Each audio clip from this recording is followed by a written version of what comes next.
Welcome, everybody. We back from lunch? My name is Diana Lockridge. I'm the Executive Director of the Office of Lifelong Learning and the Ollie and the Donovan Scholars. It's my honor today to introduce our keynote speaker. You'll find on your tables those index cards. So we would like for you to use those to write down any questions you may have during the presentation. If you have ideas, we'd like for you to write those down too, and we'll collect those here in a little while. Marcy Alboher is the Vice President at Encore.org and is one of the nation's leading authorities on career issues and workplace trends. She's a former columnist for the New York Times, and her latest book is the Encore Career Handbook: How to Make a Living and a Difference in the Second Half of Life. Marcy serves on the board Girls Right Now and as a mentor editor for the Op-Ed Project. Please help me welcome Marcy.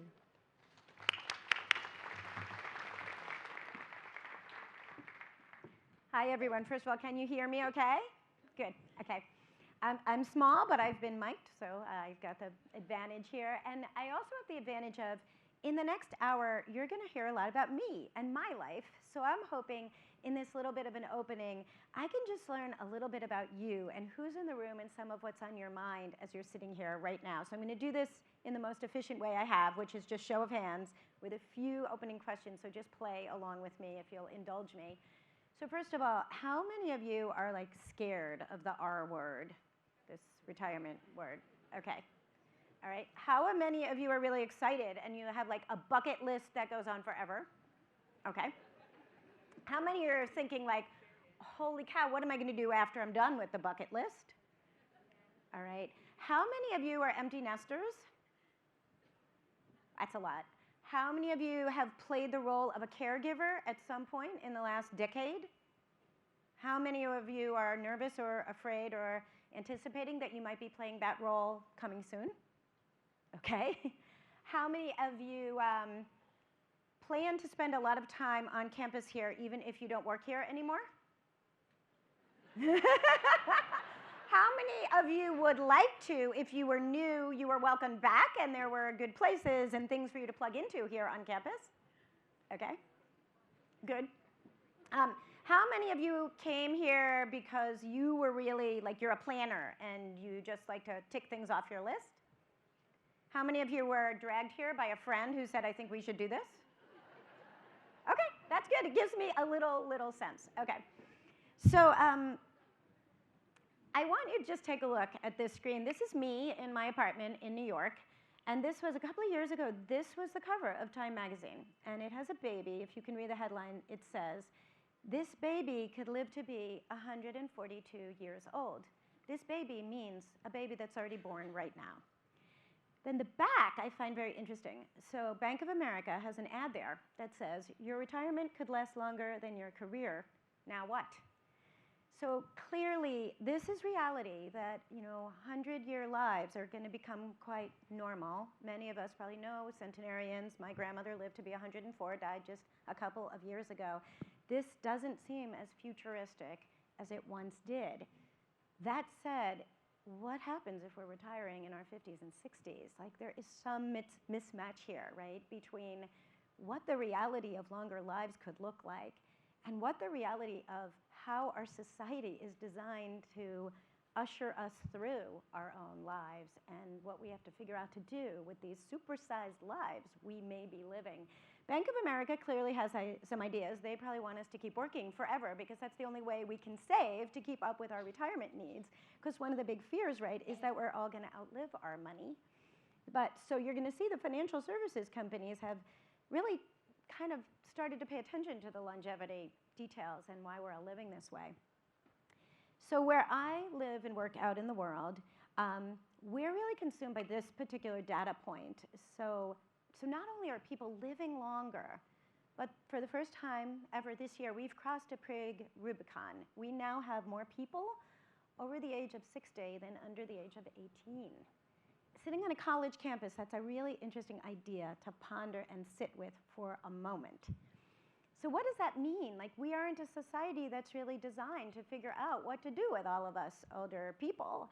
We are a society that has an obsession with youth and young people and how they're going to shape the world. I mean, if you read the newspapers, it's like, how do we cater to millennials? How do we, create entertainment options and education options and all these things and workplaces that are friendly to millennials? But the truth is the fastest growing demographic in workplaces right now are people over 65. So workplaces need to be figured out, how do we cater to the 65-year-olds, not how do we cater to the 35-year-olds? But really, there's a lot of people right now saying out in the world that this more old than young society is a problem. And if the pessimists are right, we've got a lot of bad things ahead.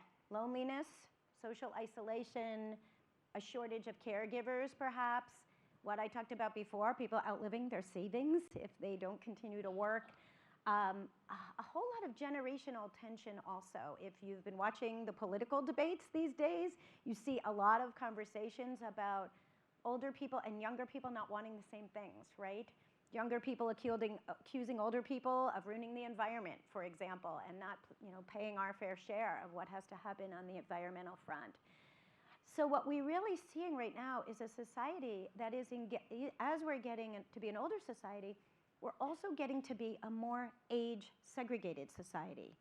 As an example, 1/3 of the population over the age of 55 lives in a community that is predominantly people over 55. Whether that's an actual 55-plus community or community just happens to be comprised of majority people over 55, that has a lot of ripple effects when we are not side by side. I loved being on a campus today and seeing that this is an environment that is not age segregated, and one of the places we can make really big change on something that is increasingly one of the problems that leads to the isolation and the division and tension that we're hearing so much about these days.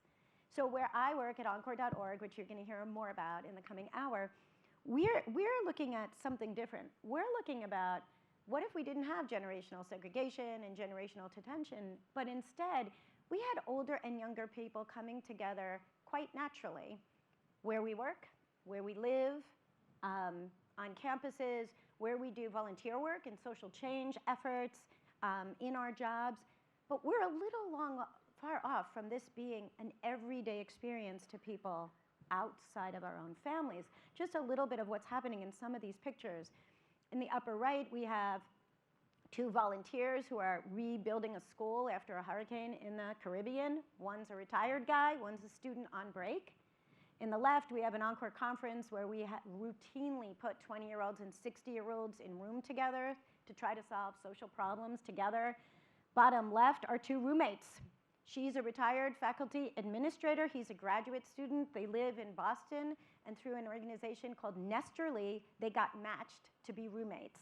And it's a home sharing innovation that helps older people have a room to spare, find a graduate school student who needs a place to live, and what happens is a friendship occurs. So what started as something that's a way to get extra income or maybe some chores around the house is a way now for people to make friends across a lot of types of difference. In the last one is a group called Nuns and Nuns.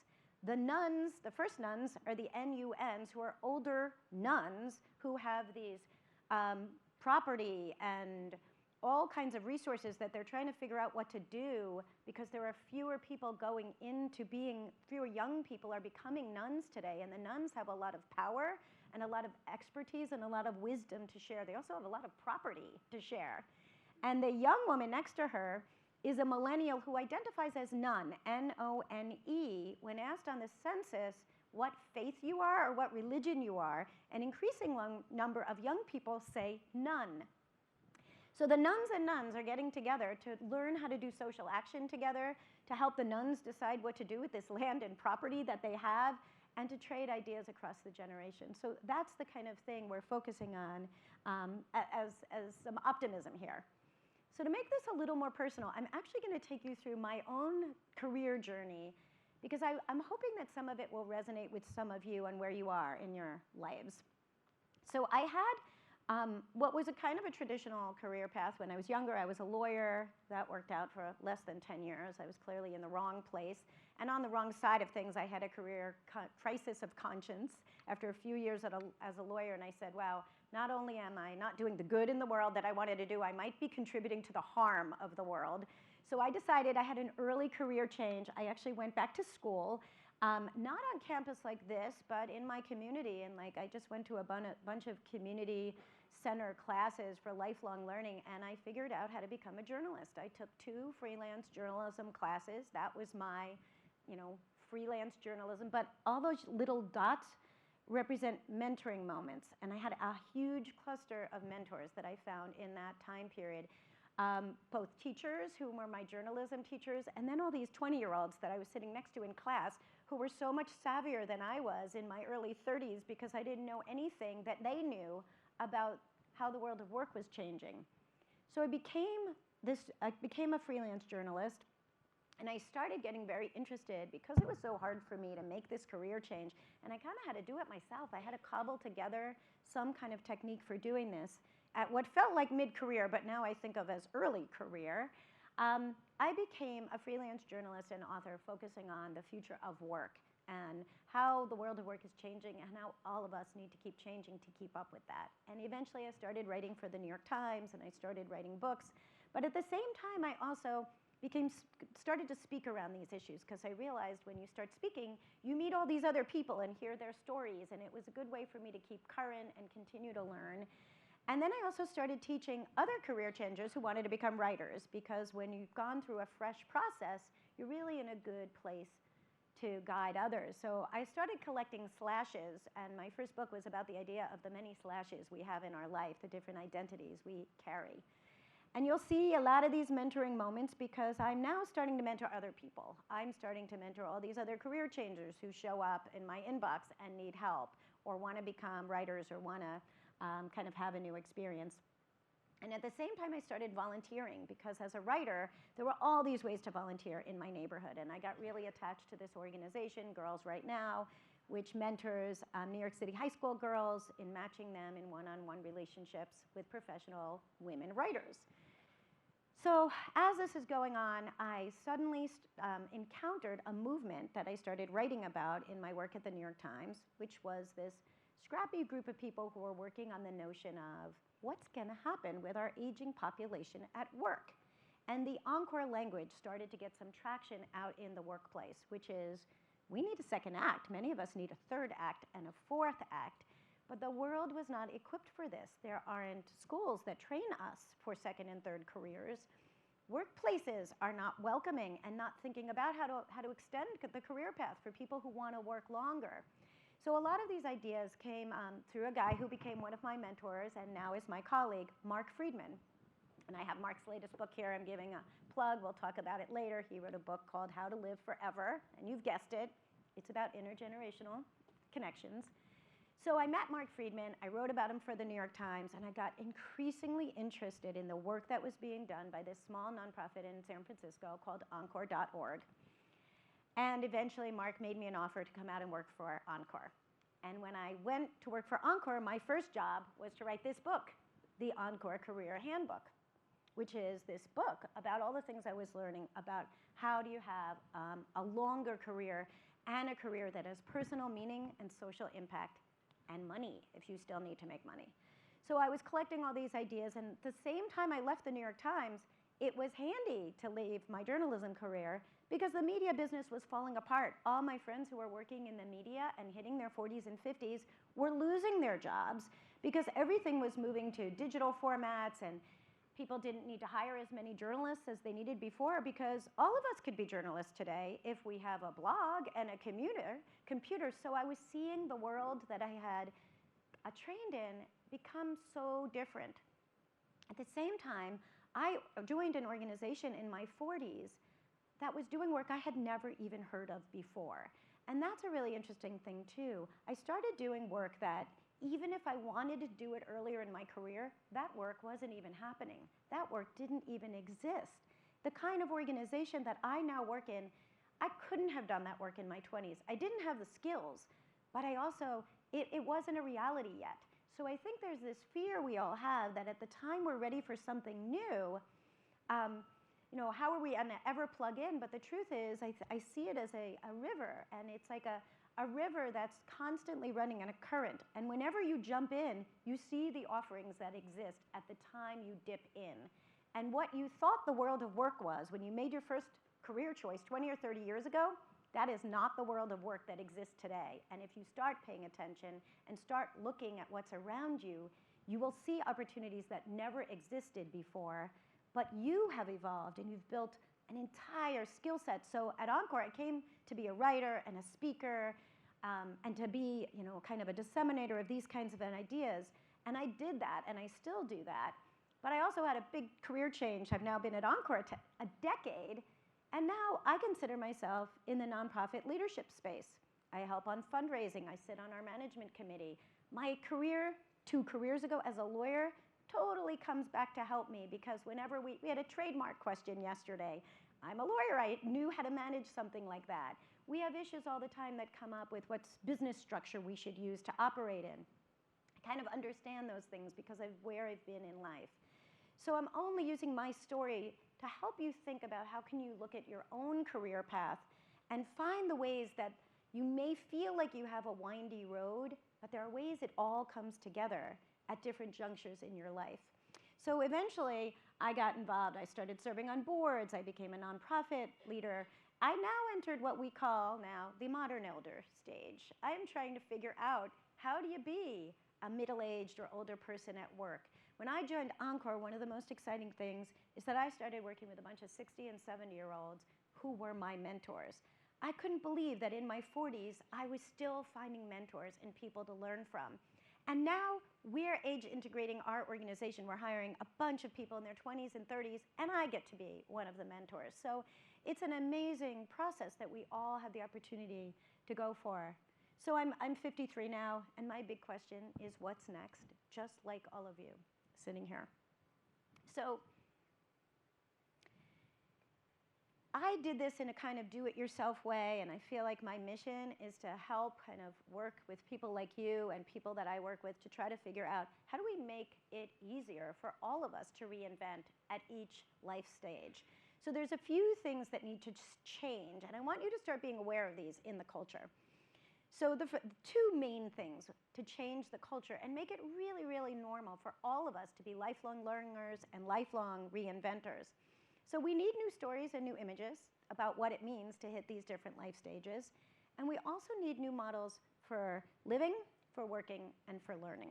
So I'm going to show you some of what you might recognize.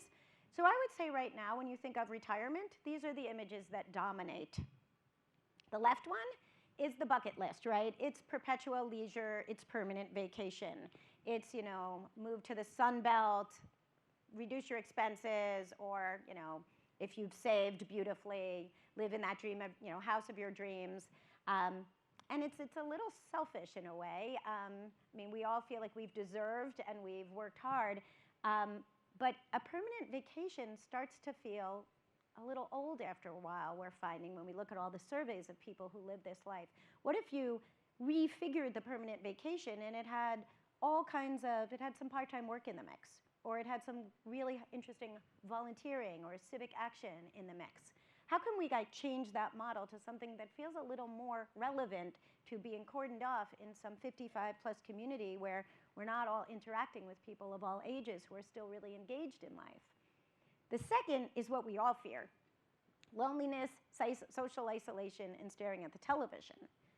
So what we're trying to do is, how do we get away from these 2 polar ends and have some very different kind of models? So here's something that I'm so excited that I've been seeing quite a lot of in the pop culture, which is, well, what does it look like if we put people to work in their 50s, 60s, and 70s, but in really newfangled ways? So obviously, who's seen the movie The Intern? I hope by now most people. Okay, so Robert De Niro plays a 70-year-old intern who's hired by a tech company, which is trying to do something different and have a senior intern program. We at Encore, we have our own version of it. We call it an Encore Fellowship. And instead of sending people to tech companies, we send retired people to nonprofits, basically to be just like this, to be modern elder figures in nonprofits. It's a very popular program. The nonprofits love it because they get experienced talent at a fraction of the cost. The retirees love it because they get to use their life's worth of experience, usually working part-time, not full-time, on an issue they feel passionate about, and they get to mentor younger people. And it's an amazing cross-mentoring opportunity. At the beginning, Robert De Niro was the source, the butt of every joke. By the end, he's the mentor to the young CEO, because not only because of what he knows about work, because of what he knows about life. The next thing just launched in September, a new TV show. I haven't even watched the whole show. The trailer is phenomenal. This woman in the middle, I forget her name. She was Ray Romano's wife on Everybody Loves Raymond. So she's a mom who's raised her kids and goes back to be a doctor in her 50s. And she is with here most of her new colleagues who are the residents and interns, and like one older doctor in the picture. So a lot of it is like her bumbling around, getting used to, living like a medical intern. But they show a key moment, which really gets to the heart of what the show is about. One of the younger interns has to deliver very bad news to a patient who is dying, and he doesn't want to do it, and he doesn't do it. He never talks to the patient. And Carol decides unilaterally, it's not her patient. She goes into the room and decides to have that difficult conversation, because she's had that difficult conversation with many people in her life, because she's lived. She thinks she's going to get berated. She thinks she's going to get, challenged for this. And then her boss comes over to her and praises her and thanks her for what she's bringing to the team. So I just get so excited when I see something like this, because if it's changing in the culture, it means it's going to change in reality. But we all need examples like this to point to. This is another new exciting thing I'm seeing about changing the culture. This is a collaborative effort between AARP and Getty Images. So Getty Images provides all the stock photos that we see. Retirement companies, for example, use these stock photos to build their ads about what retirees look like. And if you see the constant vision of two couples on a cruise, and you see that image over and over again, that's because that's what's in the Getty portfolio. So AARP and Getty decided to collaborate on what do the years between 50s and 90s really look like. It's a pretty long span of life, right? We don't all look the same.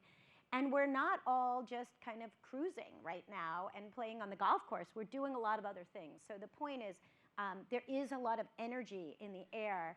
That means what we're going to see out in the world should reflect more of how we feel and how we look.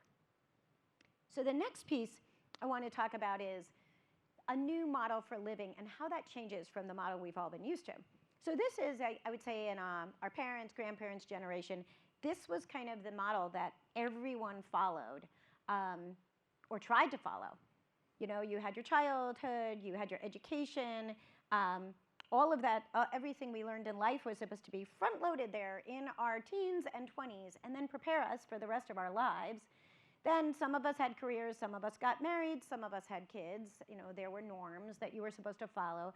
And then there was a very, this American dream is you build up to this retirement and old age and grandchildren and whatever that period is about. And then, of course, you get to the end. So now this is a little bit more what the life path looks like. The childhood and education part, early education, kind of stays the same, although I just visited my nephew's school, and I would tell you, education today is nothing like what we are used to. It happens in all kinds of interesting rooms that aren't classrooms and in all kinds of ways that are a little more creative than I know what I was born with, what I was educated with. But starting around here, there are all kinds of paths we could go down. Will we start a career right away? Will we get married right away or at all, or to a person of the same gender or a different gender? Will we have kids? I am part of the adults with no children population, which is an enormous part of our population that we are now starting to track.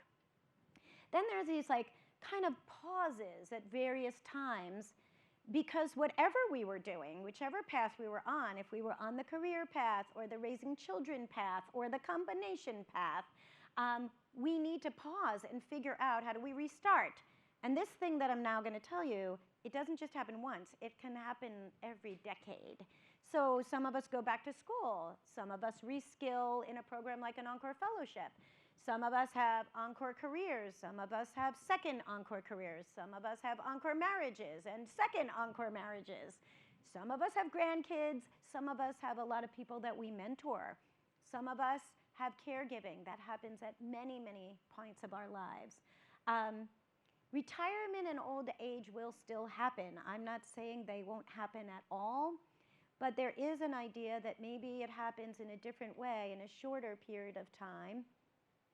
And maybe the part that feels like old age is also shrunken, so that when we have this extended life, the part that's extended can feel like it's happening in the middle and not that it's happening in the end.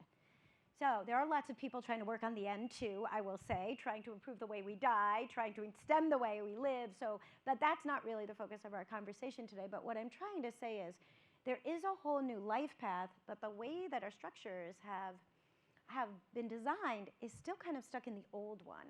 So I'm hoping that you're going to leave here today, and what I'm talking about today is stuff that will help you figure out where you can plug into stuff that already exists that are kind of glimmers of this new model, but that you in this room will all be part of creating the new models we need.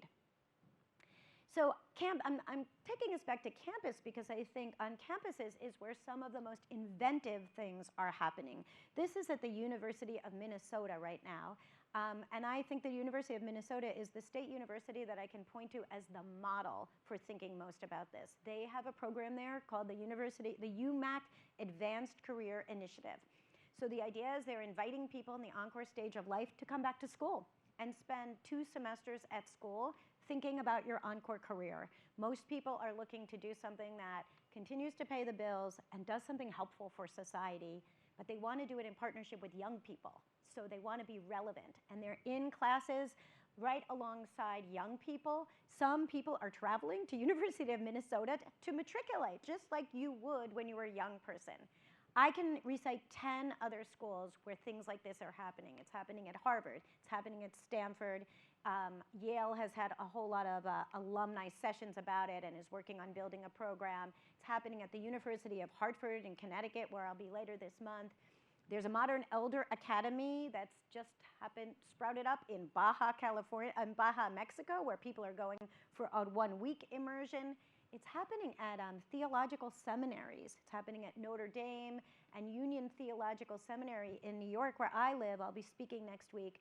They have a new 2-semester-long program. You could take it in the spring or the fall, and it's for people who want to understand this life stage and do some social justice work. And it's attracting a lot of retired pastors and people in the faith community, or people to whom faith is very important.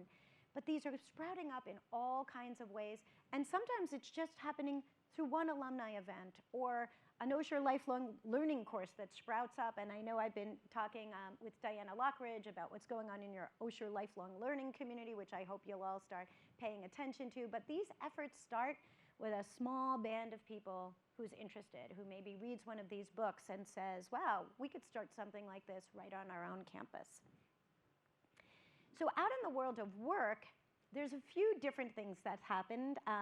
One of my friends, Elizabeth White, wrote this book, 55 Unemployed and Faking Normal, which is like something that I think a lot of people are feeling. So we all know this reality that we all need to still work, whether we're going to lengthen the jobs we all have, find a new role in our current environment, which you all could explore doing here, or reinvent and do something totally new, maybe using some of the resources you have right here on campus, like in your alumni office or in the volunteering that's happening on campus. But what Elizabeth was finding, that so many people are going through this isolated in their own little cocoon and thinking it's just them and faking normal when we're all dealing with the same thing at once. It's quite a lot like when Betty Friedan wrote The Feminine Mystique. The opening of that book talks about, one woman's housewife problem, but really it was a societal problem that was just brought to life by what one woman decided to write about. So I've been throwing around this modern elder language because I just like it so much. It comes from a book by Chip Conley, who made his fortune in the world of boutique hotels. He started a hotel company in San Francisco called the Joie de Vie Hotels. And if you've ever heard of a boutique hotel, these like small kind of fashionable hotels, he's the person who created that idea. Well, when he was 50, after starting a bunch of businesses, he decided to sell that hotel to a large hotel group. And about a week later, because he was kind of known in that industry, he gets a call from two young entrepreneurs, and one in particular called him and said, you know, I've been following your career. I think I have an idea to disrupt the hospitality industry, but I don't know anything about the hospitality industry. I'm a tech guy. Can I take you to coffee? Well, that guy was Brian Chesky, who was then 27, and he's the founder of a company called Airbnb. And at that point, it was a little startup. Well, Chip said, I don't know anything about technology. I don't even have a smartphone. I don't have an app. I don't even know what you're talking about. And Brian said, I don't really care. I want to learn about the hospitality business, and you know that. So the two formed this friendship. And after a few months, Brian offered Chip a job, Chip who had never worked for anyone else in his life, and said, would you come and be my chief strategy officer? I want to learn from you. So Chip spent the next 6 years at Airbnb being what he called a modern elder. He had a lot to learn. He didn't know anything about technology. He was old enough to be everybody's father. There was not a person under 40 at the company. But little by little, people started coming to him for life advice and career advice and management advice and emotional intelligence advice. They were all wizards on technology, but they didn't know how to have a difficult conversation with someone they had to lay off or someone who was going through a family crisis. So Chip made it through this 6-year period and then decided to write this book, The Making of a Modern Elder, about why we need more modern elders in the workplace. And I got so excited because he started speaking at all these corporate conferences, and that's where we need the change to happen. We need companies and employers to say, I want to hire more of those people. So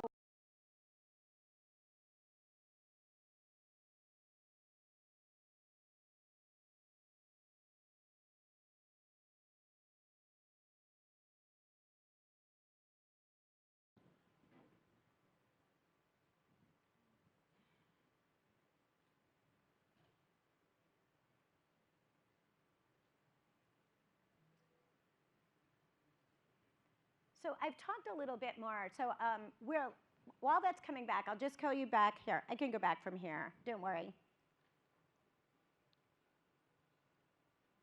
So the other area where we're seeing a lot of activity is in entrepreneurship and self-employment. And I dedicate a whole chapter of the book to going out on your own and starting your own venture. So in that time period where employers have been quite caught up, a lot of people are saying, wow, I'm not finding it so easy to get a job out there in today's workforce. The largest sector of self-employment is happening between ages 55 and 64. And that's because people are finding that it's easier to start something on their own, or they're attracted to starting something on their own and having that kind of self-control. Many of them are doing it in starting nonprofits, and this is an organization that we supported at Encore, where a retired communications exec started this whole initiative to mentor young entrepreneurs of color in his community in North Carolina because he thought that was a huge need, and he brought all his business experience to mentoring the next generation. So we're finding that starting your own thing is another really easier way to go for many, many people. And a lot of people are not starting big businesses. They're starting what are called micro businesses. Basically, you're a consultant, or maybe you have one employee. You don't have to carry a lot of overhead. You don't have to carry a lot of risk. So that's one model that a lot of people are exploring. So separating from the world of work, I had talked to you about some of the other innovations we're seeing. And the reason I'm focusing not just on the work side of things, and of course we all probably need to still work, we need the income, but there's so many other aspects we need to think about for healthy living and for remaining engaged as we age. And increasingly, what's making me excited is that a lot of younger people are getting into this conversation and bringing in older people in their community. So two I want to talk about that I've spent a lot of time with are the top two, the Grand and Circle.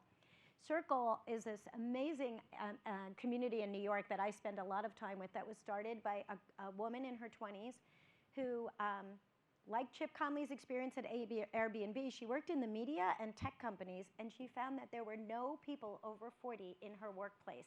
She couldn't find anybody to mentor her. She was living at home at the time, as many millennials do, because they can't afford to get out on their own. And over breakfast every morning, she would get advice from her baby boomer parents on what she should do at work. Meanwhile, they would get advice from her on how to work on their LinkedIn profile and how to do anything related to their personal websites or technology. And she said, well, this is interesting. I'm getting this at home, but all my other friends at work need this too.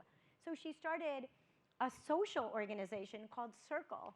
And once a month, she has an event that is cross-generational, but it's not specifically about aging or intergenerational topics. It's about social topics and fun things, like she had one on photography or on dating and relationships, and she intentionally partners with organizations like Encore that have older constituents to get people having cross-generational conversations about topics that interest all of us. The Grand is another project just like that. Two young girls in San Francisco have started a project about collecting elder wisdom, and they have monthly conversations on all kinds of topics, and they bring these guides in to be the elders in the room. Like, we all used to get this, and maybe some of you still do in a faith community or in your family or in an extended environment like here through the campus life. But increasingly, so many of us are finding that we're not finding this every day. Silvernest is another version of home sharing. It is the biggest national organization dedicated to home sharing. And if anyone is interested in posting a spare room in your home and having a college student or a graduate student consider living with you, check out Silvernest. It's a really interesting opportunity and a way to think about cutting down some of your expenses rather than just thinking about how to earn money. Table Wisdom is a campus initiative that could easily be replicated here. A young guy, Filipino-American, Ray Castigliano, was a college student whose father became ill, and he found himself always going to this retirement home to visit his father while he was in his 20s and his father was in his 70s. And he found that every time he went to that retirement community, he would talk to all the other people who were there and get all kinds of advice about dating, about jobs, about all kinds of things about assimilating into American culture, which was still kind of new for him. And he felt like all that wisdom was trapped, and it was in a place where none of his other friends were accessing it. So he created an online platform that matches older native English speakers with younger foreign-born students in language. And so anyone who speaks English is a candidate to volunteer in Table Wisdom. They usually do it via video. He does it in 55 plus communities. He's done it on many college campuses. And again, friendships are forming out of this kind of interaction. So I want to leave you with a few ideas of things that you can do when you leave here today. So the easiest thing you could do is perhaps think of getting one of these two books. So again, the Encore Career Handbook is a little more about the work side of things. How to Live Forever is much more about the intergenerational side of things. On our website at encore.org, we have discussion guides for both of these books. You can form a little group, perhaps with 5 people you met here today, or 1 person you met here today, and have a little group to plan your Encore career or think about how can you do something more intergenerational in your own life. We are going to send you a follow-up email with lots of links, so don't feel bad if you haven't captured all the notes. You can obviously think about home sharing or something to do in your community that takes on some of these ideas. But the most important thing I'm going to suggest you do as you kind of think about the next few years and what's ahead is volunteer. There are lots of ways you can plug into volunteering right here on campus. You can also take advantage of your alumni career office. I mean, having that at your disposal is an incredible luxury that so many people would like to have. Sit down with somebody there, make a friend in that office, and go to them periodically with what you're thinking about. And on the volunteering front, there's kind of 2 channels that I want to challenge you about. There's the channel that's actively looking at 50-plus volunteers. There's RSVP, you have an aging association here on campus, and there's a table back here. I think the Sanders Brown Center on Aging, I can read over there. I'm giving you a shout out. I know they will be on tap with telling you like what's going on with groups that are actively looking for older volunteers. And then I want to give you another challenge, which is age integrate some volunteer activity that's happening right here on campus that's only got young people involved. So let's say it's Habitat for Humanity, and they're rebuilding houses, or some other kind of, I saw something out there about young people in cancer. You go to one of those booths that's recruiting younger people and say, what if I brought a group of faculty or staff members who want to get involved in this activity? Can you incorporate us? Or do we need to involve another chapter to make sure that the work we're doing involves everybody in our campus community? I'll bet you'll find some ways that you could be innovators here right on campus and help change the environment so that Kentucky becomes the next place I want to talk about the next time I'm out giving a talk. So you can find me. I'm really easy to find online. If you go to LinkedIn and search my name, Marcy Albaher, which is on the book right there, but it'll be in the follow-up email. Connect with me on LinkedIn. I'd love to hear, especially if you're doing something interesting. I also have a free course on LinkedIn. We'll send you a link to that in the follow-up notes. But I'm ready if Terry wants to give me some questions. I'm hoping that some of you do have questions. And I'm going to collect the index cards. Okay. Okay, good. We'll do it through mics. Okay. So I'm going to ask some of you not to be shy, to be bold, and take the mic as they come around. Listen, if you guys were comfortable enough sharing your questions about money, I hope that you were comfortable enough sharing questions about Encore careers and intergenerational efforts. Who's going to be the first not shy person? Okay. In the green shirt. And say your name.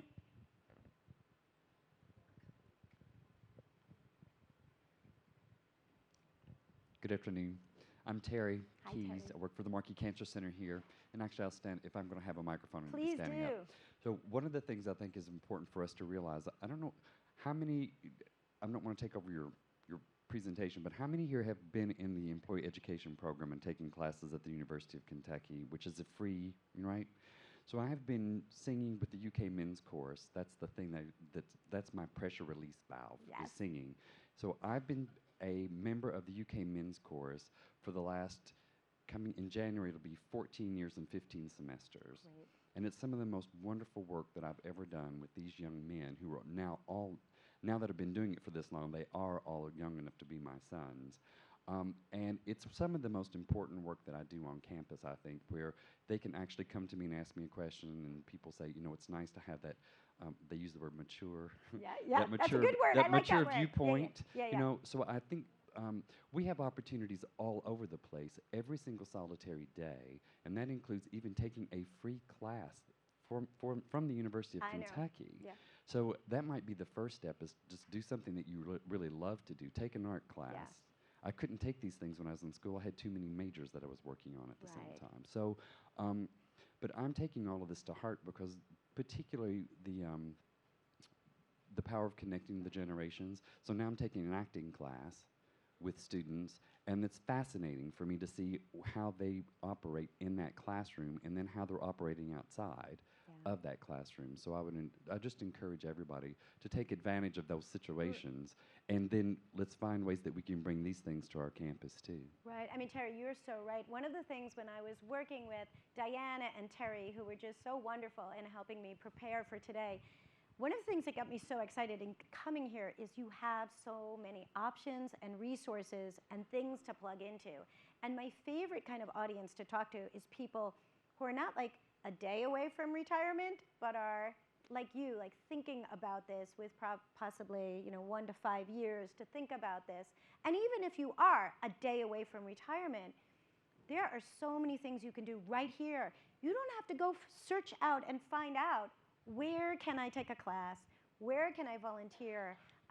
There are, and maybe a few of you want to form a little Encore group where you support one another. I mean, you have faculty, and you have the career office and the alumni office are great places to plug in. But the truth is that many people figure this out in a peer-to-peer model, figuring out with a friend or a peer group how you can each support one another and how you can help then find things to plug in, share what you're learning with other people, and make it kind of infectious so that what you just did is just what we want to see more of happening. Anybody else want to take the mic? And again, like a question or something you're already doing that you think, wow, I'm doing just what we've been talking about here.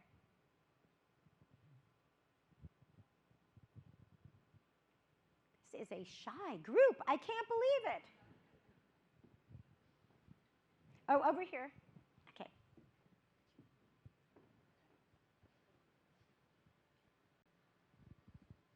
Hello, I'm Christine.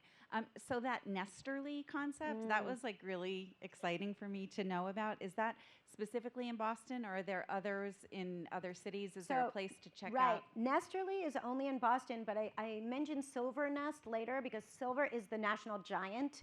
We just partnered with Silver Nest on this initiative. I'm so excited to try to get older people to rent a room in their house or give a room in their house to a younger person doing a service program like AmeriCorps or Teach for America. So Nesterly is national. You could just put in your zip code, post a room in your home, and then figure out, and I think the campus would be a great place to share your listing because you want to attract probably graduate students, maybe even more so than undergrads, or recent grads who are staying in Kentucky and have their first job, or staying in Lexington.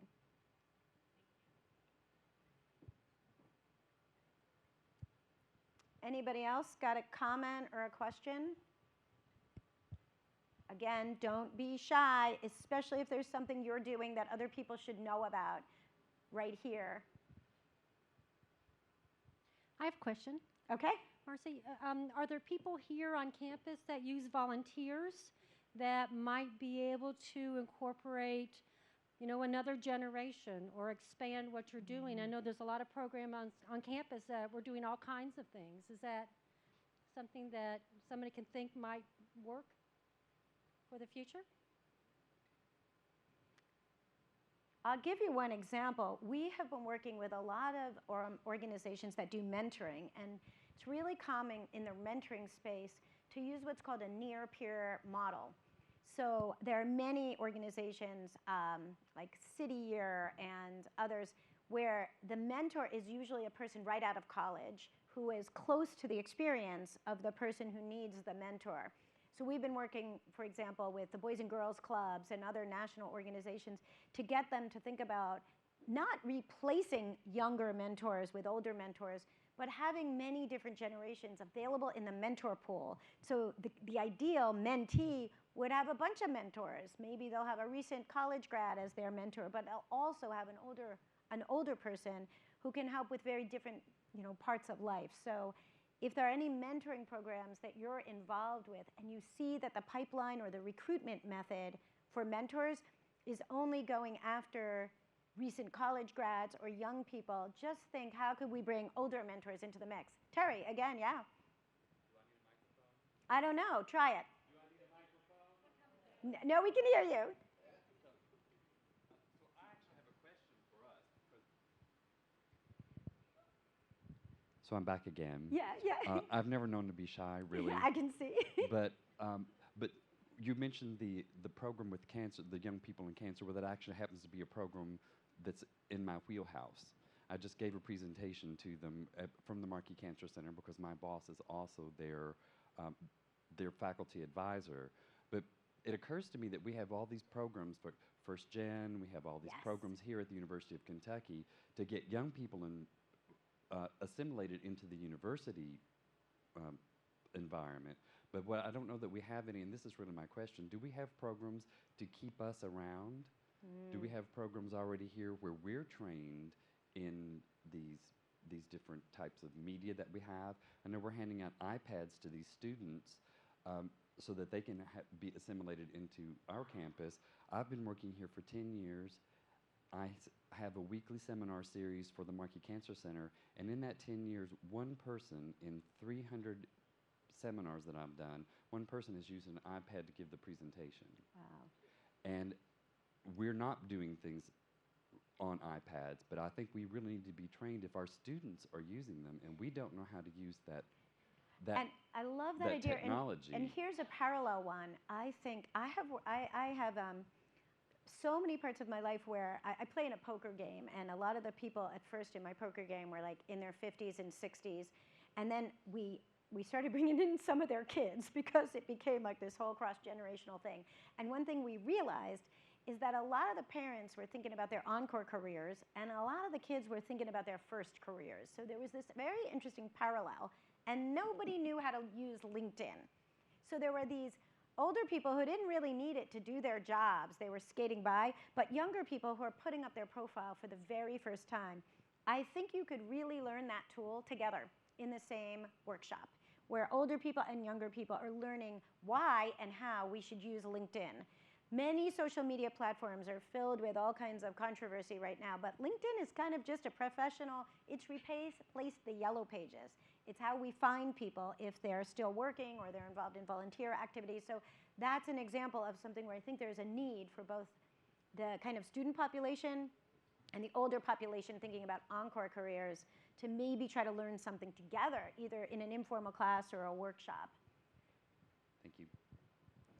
So if there's no other questions, oh wait, there's someone in the way back. I think she needs a mic. Wait for Diana to come your way.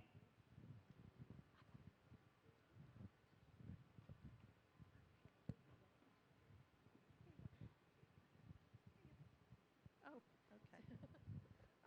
I am your representative for ITN Bluegrass, and I've just learned from this gentleman, and probably quite a number of you, that you have no idea what we do or who we are. And it's part of the Dignified Transportation for Seniors. We are a nonprofit. We serve people over 60 and those who are visually impaired. We desperately need volunteer drivers. We have some paid drivers, but we're growing. We're 10 years old. We have given 80,000 rides in those 10 years. So if anybody here is interested, before or after you retire,